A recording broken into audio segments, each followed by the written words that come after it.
So here's a quick primer on what to do when I'm dealing with individuals with flexion intolerance, disc issues, things of that nature. If I've asked you a question about back pain being worse in the morning, usually that's what I'm trying to ferret out.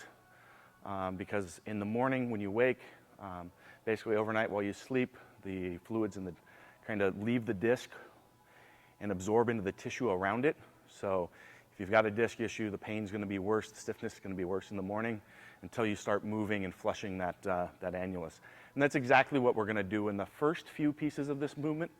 And so you definitely want to be doing this first thing in the morning if this is the case, and multiple times through the day, potentially right before you lift, or even several times if you're lifting, if you're actually pushing this. Again, remember the key components to make this not happen again. Avoiding flexion under load. So we want to have good intra-abdominal pressurization. You want to be able to maintain those positions and never be moving into flexion under load. And be aware and cognizant of that as you're moving through life, getting in and out of a car, bending over to pick up the kids' toys off the floor. Those other things can put you over the line when you've already had too much repetition or you're on the verge of an issue. So we're going to do cat camels and McKenzie press-ups first. So cat camel, we're going to, and these may be different a little bit than how they're coached. This is just the way that I coach them, and that's had good effects for me and my athletes. So, so we're going to move in the lumbar spine here. We're going to go up and down. Notice the pelvis is rotating, which is exactly what it should do when you're moving that lumbar spine. And we're not doing this as a stretch, so we're not trying to push the full limits either direction. We're just looking for that hydraulic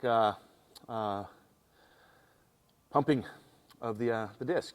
So I like to do them fast and have people do them fairly fast as they're doing this, because that's going to create that action. So like such. The McKenzie press-up looks pretty similar, except we're going to do it on the floor. Very similar to a psoas stretch, and it looks like an ugly push-up.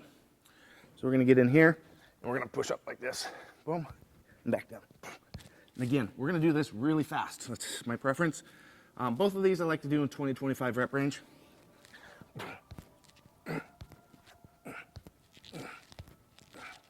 Like such. And that should cause some immediate relief with those issues, and a good way to help deal with some of those issues. I would recommend that if you've got those issues, that you're also doing some things to help from a developmental standpoint, not just the triage piece of reducing pain, which is great to be able to manage that. So you'll want to watch the both dead bug videos and also watch videos on the bird dog. Those are two that I really enjoy to put into that mix when we're working on developing the erectors, proper intra-abdominal stabilization, and then working those through the joints on either end as well, being shoulders and hip.